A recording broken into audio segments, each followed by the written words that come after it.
الحمد لله رب العالمين. الصلاة والسلام على رسول الله وعلى آله وصحبه أجمعين. أما بعد، قال الله تعالى في القرآن المجيد: أعوذ بالله من الشيطان الرجيم. بسم الله الرحمن الرحيم. ولقد كرمنا بني آدم. صدق الله العلي العظيم. قال رسول الله صلى الله عليه وسلم: اركب يا بلال، أو كما قال عليه الصلاة والسلام.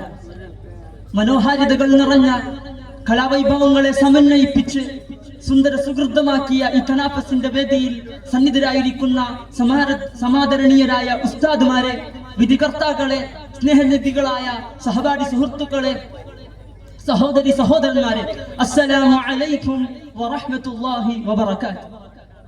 ആമുഖങ്ങളുടെ നൂലാമാലകളൊന്നും തന്നെ ഇല്ലാതെ വിനീതൻ തീർത്തും സമകാലിക സമസ്യകളോട് സമരസപ്പെടുന്ന മാനവിക സൗഹാർദ്ദത്തിന്റെ അനിവാര്യത എന്ന കാലിക പ്രസക്തവും ആശയവ്യാപ്തികൾ ഏറെയുമുള്ള വിഷയത്തിലേക്ക് തന്നെ കടക്കട്ടെ.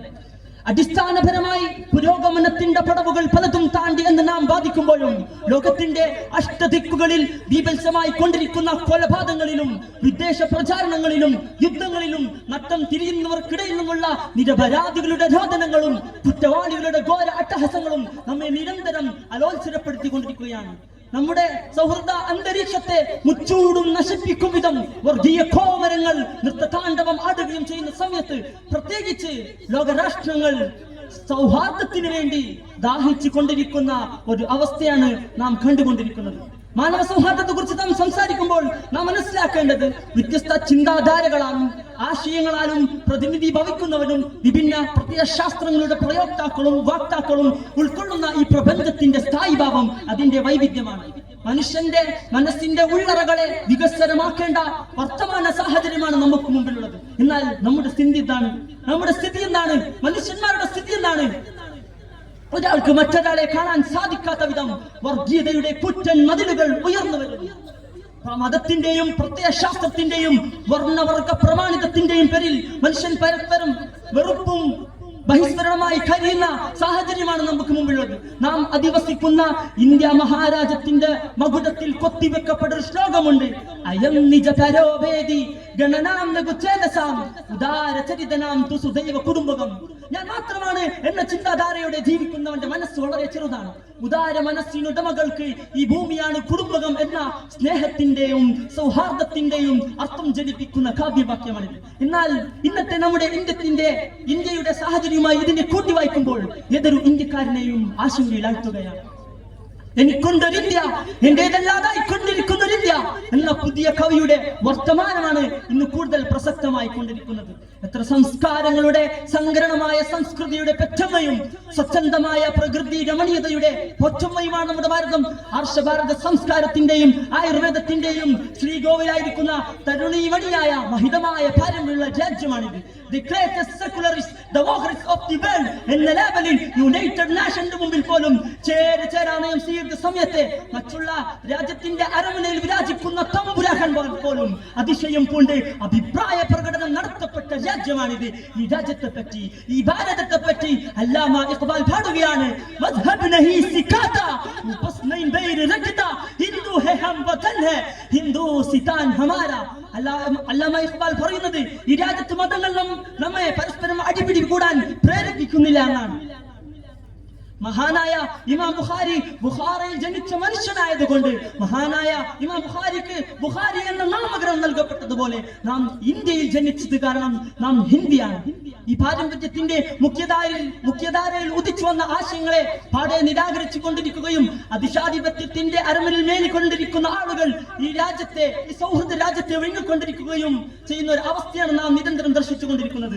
മതത്തിന്റെയും ജാതിയുടെയും വർഗത്തിന്റെയും പേരിൽ മനുഷ്യനെ പരസ്പരം തല്ലിച്ചതക്കുന്ന, അവന്റെ ജീവിത ഉപാധികളെ ബുൾഡോസർ മാഫിയകൾ കൊണ്ട് ഇല്ലായ്മ ചെയ്യുന്ന മനുഷ്യത്വരഹിതരവാദികൾ ഇന്ന് വികമ്പിച്ചു കൊണ്ടിരിക്കുകയാണ്. ലോകരാഷ്ട്രങ്ങളിലേക്ക് എവിടേക്ക് നോക്കിയാലും സമാധാനത്തിന്റെ വെള്ളരിപ്രാവുകൾ പറന്നുയർന്നത് നമുക്ക് കണ്ടെത്താൻ സാധിക്കുകയില്ല. പലസ്തീനിന്റെ അവസ്ഥ തന്നെ ചിന്തിച്ചു നോക്കുക. ആ ജൂതന്മാരെ ലോകമെമ്പാടുമുള്ള ആളുകൾ ആട്ടി പുറത്താക്കിയപ്പോൾ സ്നേഹ സൗഹാർദ്ദത്തോടെ ഹൃദ്യമായി സ്വീകരിച്ച ഫലസ്തീനികൾ, എന്നാൽ ആ ഭീകര സയനിസ്റ്റുവാദികൾ അവർക്ക് തിരിച്ചു നൽകിയ പ്രത്യുപകാരമോ? ചോരയിൽ കുളിച്ച പിഞ്ചോമനകളുടെ മൃതദേഹങ്ങൾ, ടൺ കണക്കെ മിസൈലുകളുടെ ഭയവർഷം, അത് കാരണം ഒരിക്കലും പുനരുദ്ധീകരിക്കാൻ സാധിക്കാത്ത വിധം കെട്ടിട അവശിഷ്ടങ്ങൾ.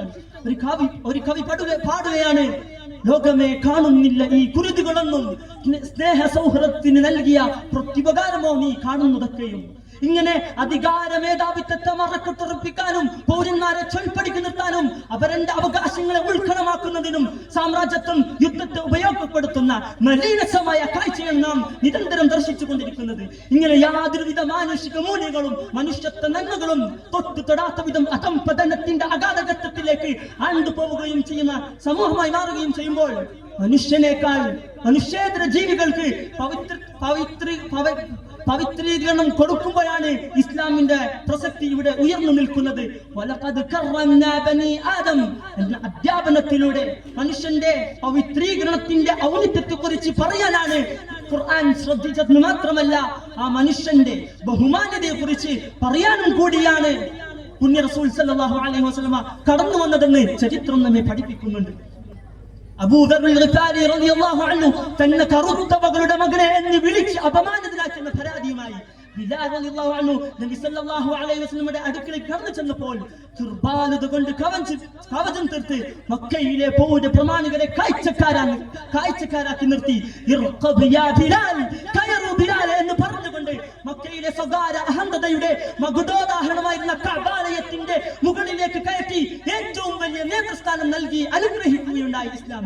ഈ ഇസ്ലാം കറുത്ത ബിലാൽ റളിയല്ലാഹു അൻഹുനെയും വെളുത്ത സൽമാൻ അൽ ഫാരിസി റളിയല്ലാഹു അൻഹുനെയും എന്നല്ല സമ്പന്നതയുടെ പറുദീസയിൽ വിദാഹരിച്ചിരുന്ന ഉസ്മാൻ ഇബ്നു അഫ്ഫാൻ റളിയല്ലാഹു അൻഹുനെയും ദാരിദ്ര്യത്തിന്റെ ആയുൾ ആണ്ടുപോയ അബൂ ഹുറൈറ റളിയല്ലാഹു അൻഹുനെയും ഒരേ ഭക്ഷണത്തളികയിൽ നിന്ന് ഭക്ഷണം കഴിപ്പിച്ച ഈ ഇസ്ലാമിന്റെ സൗഹൃദ അന്തരീക്ഷം എത്രമാത്രം സൗന്ദര്യാത്മകമാണ്. അതുകൊണ്ട് ഈ ഇസ്ലാമിനെ മുറുകെ പിടിച്ച് ജീവിക്കാൻ റബ്ബ് സുബ്ഹാനഹു തആല തൗഫീഖ് നൽകി അനുഗ്രഹിക്കുമാറാവട്ടെ. വആഖിറു ദഅവാനാ അനിൽ ഹംദുലില്ലാഹി റബ്ബിൽ ആലമീൻ. വസ്സലാമു അലൈക്കും വറഹ്മത്തുള്ളാഹി വബറകാതുഹു.